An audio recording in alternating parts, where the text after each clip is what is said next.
Namaste everyone, welcome back to Tanu Chahar Academy. This is our defense news analysis video, and today we are going to see what were the major defense stories of this week. So let's get started.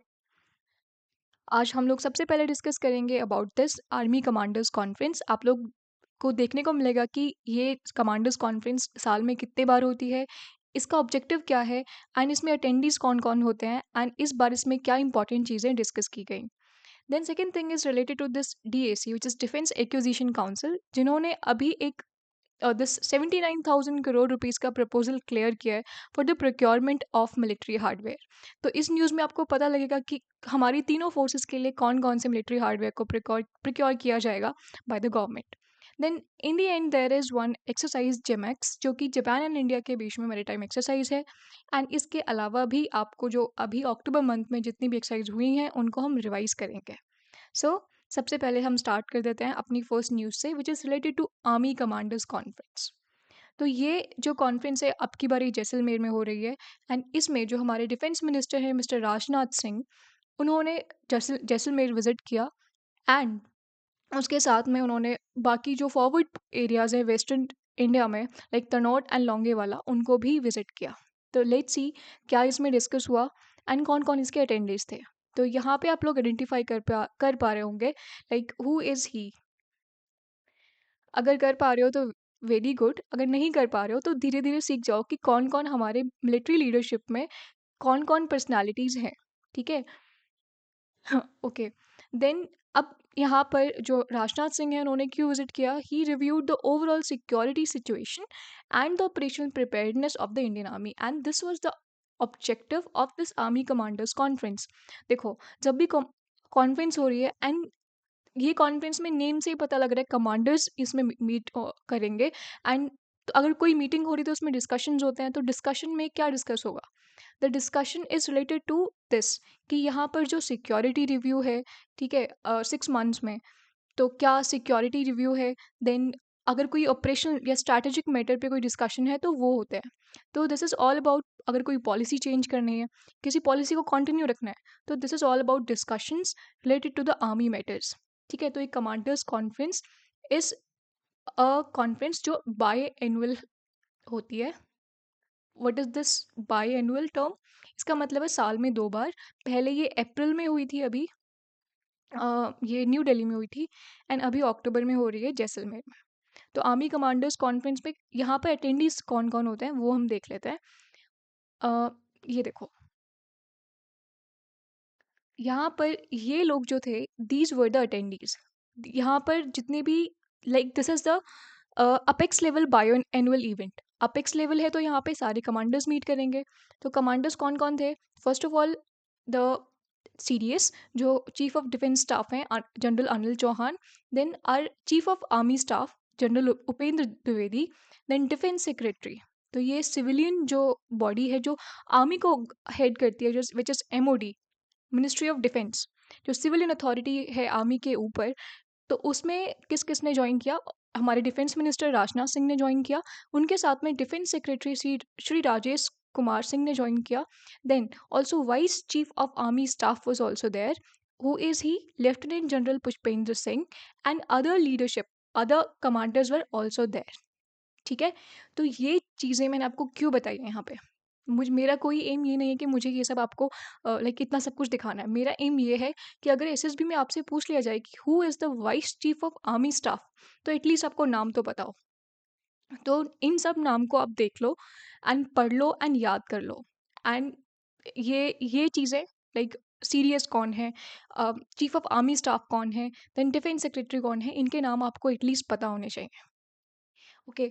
अब इसके बाद हम लोग एक और चीज़ discuss करते हैं कि इस मीटिंग में अभी रिसेंटली क्या डिस्कस हुआ, what was the major areas जिनको इस मीटिंग में कवर किया गया। तो यहाँ पर जो हाइलाइट्स थी लाइक किसके बारे में, हाँ, जो अब बात की गई हैं, which is related to the grey zone warfare. अब ग्रे जोन वॉरफेयर क्या होता है वो हम लोग आगे समझेंगे, बट इससे रिलेटेड यहाँ पे डिस्कशंस हुए हैं। Then road map for jointness. अब आपको पता है ऑपरेशन सिंदूर के बारे में आपने पढ़ा होगा।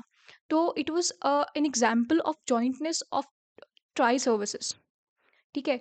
तो जॉइंटनेस का मतलब क्या होता है? तीनों सर्विसेज़ मिलकर काम कर रही हैं, like air force, navy and army, वो एक सिनर्जी के साथ, एक जॉइंटनेस के साथ में काम कर रहे हैं। तो there should be a road map कि ये जॉइंटनेस आगे फर्दर कैसे बढ़ाई जाए। देन थर्ड थिंग वाज आत्मनिर्भरता। ठीक है, अब आत्मनिर्भरता कहीं डिस्कस ना हो ये पॉसिबल नहीं है, क्योंकि this is the trending topic जो आपके एसएसबी में भी पूछा जाता है। तो आत्मनिर्भरता was there in this meeting जो डिस्कस हुआ। Then fourth thing was innovation. तो ये मेजर चीज़ें थी जो डिस्कस हुई इन दिस कॉन्फ्रेंस। अगर आपको लाइक एसएसबी में ये न्यूज़ बतानी भी है तो आप वहाँ पर ये चीज़ें प्रिपेयर करके जाओ कि what were the major discussions, what were the major things जो इस चीज़ में डिस्कस हुई हैं, जो इस कॉन्फ्रेंस में डिस्कस हुई हैं। अब मैंने यहाँ पे आपको एक टर्म बोली बोली है, ग्रे जोन वॉरफेयर। तो अगर अगर आप एसएसबी में बोलते हो इंटरव्यूअर के सामने कि sir the grey zone warfare was discussed in this conference, तो अगर वहाँ से आपसे काउंटर क्वेश्चन आता है कि what is this grey zone warfare, तो आप क्या बताओगे? कि ग्रे जोन वॉरफेयर को अगर पहले मैं आपको समझा देती हूँ, this is like a scale. देखो, या तो चीज़ वाइट होगी, ज़ीरो, या फिर 10 ब्लैक होगी। ठीक है, वाइट होगी या ब्लैक होगी। अगर उन दोनों के बीच में कोई चीज़ है तो it's a grey cheese. Grey का मतलब ही क्या होता है? In between two extreme ends. एक तो एक्सट्रीम एंड है ज़ीरो, एक एक्सट्रीम एंड है 10। अगर ज़ीरो है मतलब अब मैं इसको हम फॉरेन रिलेशंस के साथ में लेके चलते हैं। जैसे हमारी नेबरिंग कंट्री है पाकिस्तान। अगर उसके साथ में हमारी अभी जैसे नॉर्मली कुछ नहीं है, तो it's a peace time. Like अभी कोई लड़ाई नहीं है, कोई झगड़ा नहीं है, तो it's a peace time. It's on zero on this scale. अगर हम इसको देखेंगे तो it's a zero on this scale. But अभी अगर ऐसा हो जाता है कि डायरेक्ट जो पाकिस्तान है वो कुछ ऐसा एग्रेशन दिखाता है, डायरेक्ट वॉर डिक्लेयर कर देता है, तो it's on the 10 on this scale.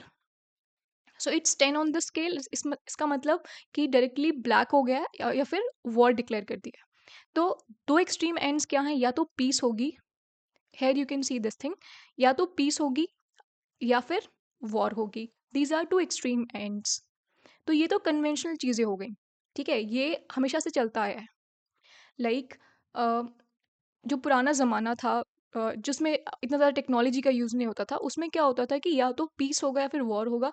But अभी क्या है? अभी सब कन्वेंशनल नॉन कन्वेंशनल चीज़ें भी देखने को मिल रही है, क्योंकि जो कंट्रीज़ हैं जैसे पाकिस्तान है, वो क्या करता है? वो डायरेक्टली वॉर हम पे डिक्लेयर नहीं करेगा, बट वो कुछ ऐसी चीज़ें करेगा जो कि डिस्ट्रप्टिव एक्शंस होते हैं, एंड जो they are just like aggression.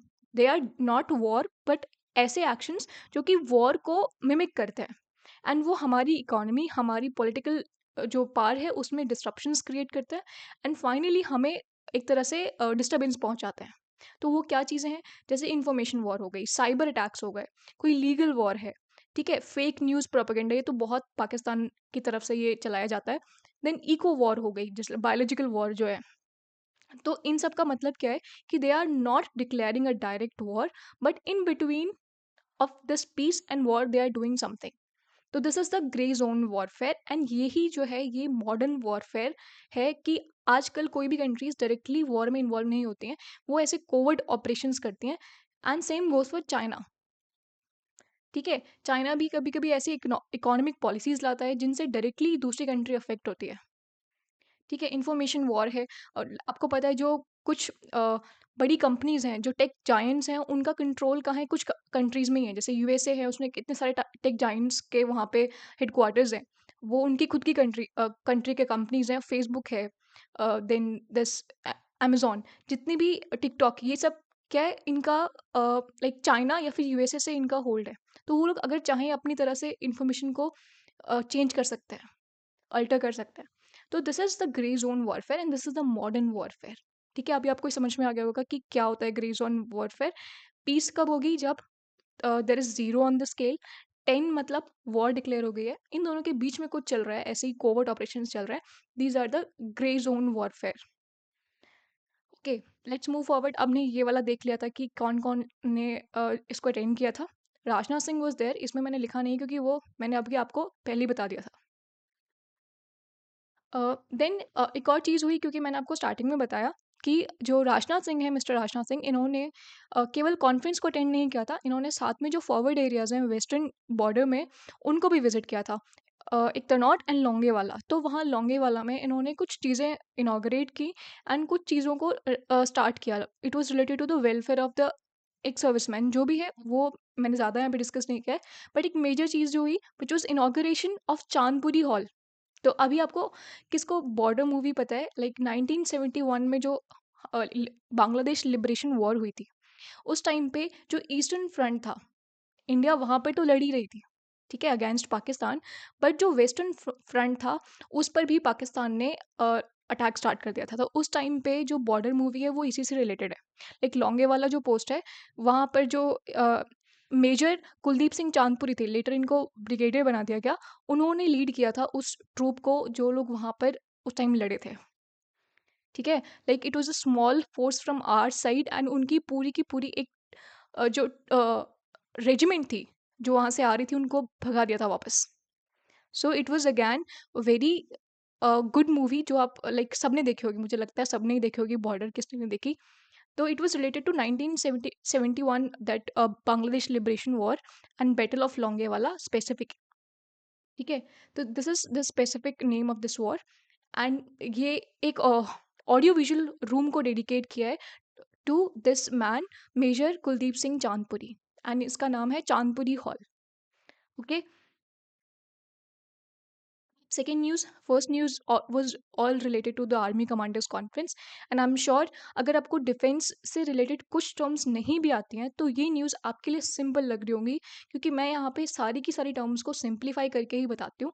क्योंकि मुझे पता है बहुत सारे बच्चे एसएसबी की प्रिपरेशन के टाइम पे जो डिफेंस न्यूज़ होती है उसको साइड में रख देते हैं कि ये हमें नहीं करनी है क्योंकि ये हमसे नहीं होगी। तो वो नहीं छोड़ना है क्योंकि आप डिफेंस के लिए ही प्रिपेयर कर रहे हो। तो डिफेंस न्यूज़ तो आपको पता ही होनी चाहिए। Then second news is related to the this defence acquisition council. तो ये डिफेंस एक्विजिशन काउंसिल क्या है? ये एक एपिक्स बॉडी है अंडर मिनिस्ट्री ऑफ डिफेंस, जो क्या करती है, जो भी प्रिक्योरमेंट रिलेटेड कोई भी अगर पॉलिसी है, कोई भी अगर बजट डिसाइड करना है, तो वो डिफेंस एक्विजिशन काउंसिल ही करती है। इट्स लाइक एक बॉडी जो सारी की सारी चीज़ें, लाइक पैसे अगर कितने खर्च करना है, कौन सी चीज़ों पे कितना खर्च करना है एंड कितना उनका बजट होगा, कौन डिसाइड करेगा? डिफेंस एक्विजिशन काउंसिल, ठीक है। तो क्या अभी न्यूज़ है, the defence acquisition council led by defence minister Shri Rajnath Singh approved defence procurement proposals worth approximately 79,000 crore rupees, ठीक है। तो इसका मतलब क्या हुआ कि it's like it's $9 billion, approximately इतना ही $9 बिलियन के अप्रॉक्स होगा ये। तो इतना जो है उन्होंने प्रिक्योरमेंट के लिए प्रपोजल रखा है, एंड इसमें हमें देखना है क्या क्या चीज़ें प्रिक्योर की जाएंगी for 3 different forces, army, air force and navy, ठीक है। अब सबसे पहले इंडियन आर्मी से स्टार्ट करते हैं। क्या प्रिक्योरमेंट्स होंगी, क्या मिलिट्री हार्डवेयर लिया जाएगा new? First is your Nag missile system. अब सबसे पहले आप लाइक इसको, ये आपको बहुत टफ लगेगा ये तीनों वर्ड्स, बट आपको टफ कैसे नहीं लगेगा जब मैं आपको ये इमेजेस दिखाऊंगी एंड इसको ढंग से समझाऊंगी। देखो, this is the Nag missiles and this is the vehicle जिसमें नाग मिसाइल को लोड किया जाता है, एंड फाइनली इनको जब भी लाइक अगर हमें यूज़ करना है तो इसी व्हीकल का यूज़ करके इनको यूज़ किया जाता है। लाइक इट्स अ प्रोजेक्टाइल जो मूवेबल प्रोजेक्टाइल है, and this is the vehicle जिसमें इनको लोड किया जाता है। तो अब हम बात करें नामिस की। तो नामिस इज द सिस्टम, जो नाग मिसाइल सिस्टम है, इसका मतलब क्या है? नाग मिसाइल सिस्टम ये किस किस से मिलके बना है? This missile and plus this vehicle. तो इस व्हीकल का नाम है नामिका। तो आप इन दोनों चीज़ों में कभी कंफ्यूज नहीं होना है कि नामिका क्या है, नामिस क्या है। नामिस इज द होल सिस्टम, एक रेडी टू यूज सिस्टम है जिसमें मिसाइल लोडेड है एंड व्हीकल भी है। This is movable mobile vehicle and this is the projectile, ठीक है। तो नाग मिसाइल क्या है? नाग एक एंटी टैंक टैंक मिसाइल है जो कि इंडिजिनियसली डेवलप्ड है, ठीक है। अब नाग मिसाइल के बारे में आई थिंक आप लोग को पता होगा क्योंकि ये सारी चीज़ें ना C D S, AFCAT, इन सब में पूछी जाती हैं। तो इन चीज़ों के बारे में आपको थोड़ा बहुत पता होगा। तो ये जो नामिस है, it's made up of two things, the Nag missile and the carrier vehicle जो नाग मिसाइल को कैरी करती है, नामिका। तो इनका एक्विजिशन होगा, इनको प्रिक्योर किया जाएगा। एंड क्या है, the Nag missile system mark two which is which is going to be acquired to, and what's the function of this missile system? To neutralize enemy combat vehicles, bunkers and field fortifications, combat vehicles like कोई tank है, ठीक है, तो उनको क्या किया जाएगा, like it will neutralize those. तो एंटी टैंक मिसाइल है तो उनको टारगेट करेगी। Then second thing is ground based mobile ELINT system. अब एलेंट का मतलब होता है इलेक्ट्रॉनिक इंटेलिजेंस, ठीक है। तो इनको समझने के से पहले आप ये इमेज देखो, ये क्या है, मोबाइल व्हीकल्स हैं जिनके ऊपर ऐसे रेडार्स लगे होते हैं, ठीक है। These are ground based systems. अब इनका काम क्या होता है, जैसे एनिमी कोई अगर सिग्नल्स उनके, जैसे this is enemy area and यहाँ पे हमारा रेडार है, तो यहाँ पर अगर कोई signal is there, like enemy कोई कम्युनिकेशन उनके बीच में हो रही है, तो वो उन सिग्नल्स को कैच कर सकता है। It's just like gathering intelligence, electronic intelligence. तो ये उनके लिए यूज़ किए जाएंगे एंड इनको भी प्रिक्योर किया जाएगा बाय दिस इंडियन आर्मी, ठीक है। इंडियन आर्मी के लिए प्रिक्योर किया जाएगा by defence acquisition council. Then high mobility vehicles, HMVs, जिसको हमवीज बोलते हैं, ठीक है। ये क्या होती हैं, ये these are the logistic support vehicles. इनमें क्या है, ट्रूप्स को कैरी किया जा सकता है and these are very rough and tough vehicles. इनको डाइवर्स टेरेन्स में यूज़ किया जा सकता है टू कैरी ट्रूप्स, ठीक है। तो अब तीन चीज़ें आर्मी के लिए हो गई, फिर अब नेवी के लिए क्या है वो देख लेते हैं। देखो, नेवी के लिए सबसे इंपॉर्टेंट चीज़ है एंड जो इसका मेजर पोर्शन है 79,000 करोड़ में, जो 33,000 करोड़ का तो है, वो यही है लैंडिंग प्लेटफॉर्म डॉक्स, एलपीडी। ये क्या होते हैं, सी दिस। तो ये एलपीडी है, ये क्या करती है, these are use for these are use for amphibious warfare. इसका मतलब क्या है, जैसे ये इंडिया का कोस्ट लाइन है, अगर यहाँ से, एम्फीबियस का मतलब क्या होता है, जो पानी में भी रह सके एंड जो लैंड में भी रह सके। एम्फीबियस वॉरफेयर का क्या मतलब होगा, ऐसा वॉरफेयर जो दो जगह पे हो रहा है, लैंड में भी हो रहा है एंड वाटर में भी हो रहा है। तो उसके लिए हमें क्या करना पड़ेगा, जैसे हमें अपनी ट्रूप्स को इस शोर से यहाँ तक पहुँचाना है एंड वो भी लार्ज नंबर ऑफ ट्रूप्स को, तो हम इस एलपीडी का यूज़ करेंगे, लैंडिंग प्लेटफॉर्म डॉक्स। ये क्या करते हैं, they can carry, transport and deploy large number of land based troops, ठीक है। एंड नॉट जस्ट ट्रूप्स, ये क्या है, व्हीकल्स को भी, जो टैंक्स वगैरह हैं उनको भी they can supply. And these are the amphibious warships, like they are the warships जो एम्फीबियस ऑपरेशंस के लिए यूज की जाएंगी, एलपीडी, ठीक है। एंड हम इनको एक तरह से बोल सकते हैं कि ये मोबाइल आर्मी बेस है, क्योंकि इसमें आर्मी ट्रूप्स को कैरी किया जाएगा, ठीक है। एंड ये व्हीकल गैराज भी बोल सकते हैं, क्योंकि मोबाइल व्हीकल गैराज जिसमें टैंक्स वगैरह जो भी हैं उनको लोड किया जाएगा एंड सप्लाई किया जाएगा जहाँ पे भी उनकी ज़रूरत है। And this is not for just warfare, ये जो ह्यूमैनिटेरियन एड होती है, ठीक है, वो पहुँचानी है, तो they can be use for that purpose too. तो ये एलपीडी समझ में आ गया होगा अभी। Next is advance light weight torpedoes. अब ये क्या होते हैं, टॉर्पीडोज के बारे में आई थिंक आपने पहले से पढ़ा होगा। ये सबसे पहली बात, ये इंडिजिनियसली डेवलप्ड है। इनको कौन डेवलप करेगा, naval science and technology lab, जो एंड उसके साथ में डीआरडीओ, ये दोनों इंडिजिनियसली इनको डेवलप करेंगे। एंड ये क्या करते हैं, they are use for anti submarine warfare. ये देखो आप यहाँ पे picture, these are the torpedoes. ये क्या अंडर वाटर मिसाइल्स हैं, like missiles normally over water use की जाती हैं। अभी अपने नाम इसके बारे में पढ़ा। तो ये क्या अंडर वाटर मिसाइल्स हैं, जैसे अगर कोई सबमरीन है, कोई एनिमी सबमरीन है, उसको टारगेट करना है, तो we can use this torpedo, ठीक है। They are use for anti submarine warfare. And सबसे अच्छी बात क्या है कि ये इंडिजिनियसली डेवलप्ड है एंड इनको डेवलप करिए naval science and technology lab plus DRDO. Okay, तो तीन चीज़ें नेवी के लिए हो गई, तीन चीज़ें आर्मी के लिए हो गई। ओके, थर्ड थिंग मैंने अभी नहीं बताई है, third is 30 naval surface gun, जो कि कोस्ट गार्ड एंड जो नेवी है, अगर उनको low intensity maritime operation run करने या फिर कोई एंटी पायरेसी रोल के लिए, these weapon can be used. 30 gun है एक्चुअली, तो ये एंटी पायरेसी रोल अगर कोई करना है तो उसके लिए यूज़ किया जा सकता है। तो three things were there for army, the NAMIS system, ठीक है, then this ground based mobile ELINT system, then this Humvee, and for Navy, what was there? This LPD, landing platform docks, then advanced lightweight torpedoes, and finally जो guns थी 30 guns. Okay, and finally for our air force क्या है? अभी air force से related हमने एक और news पढ़ी थी, डिफेंस न्यूज़, जो नेक्स्ट लाइक लास्ट वीक की थी, not next week, last week की जो थी, उसमें हमने पढ़ा था कि दो लाइक देवर दो लाइंस एक बनाई गई हैं for the production of HTT-40 and Tejas mark 1A। कहाँ पर ये HAL की जो नागपुर फैसिलिटी है वहाँ पर दो प्रोडक्शन लाइंस बनाई गई हैं, इनॉग्रेट की गई हैं, जिनकी वजह से जो तेजस है उनकी जो कैपेसिटी है, प्रोडक्शन कैपेसिटी, वो है 24 पर ईयर हो जाएगी। Like there are now 3 production facilities for Tejas mark 1A of HAL। HTT आपको पता ही है, Hindustan turbo trainer, it is a trainer aircraft जो कि इंडिजिनियसली बिल्ट है। ठीक है, तो ये इंडियन एयरफोर्स के बारे में लास्ट न्यूज़ थी जो मैंने रिवाइज करवाई आपको।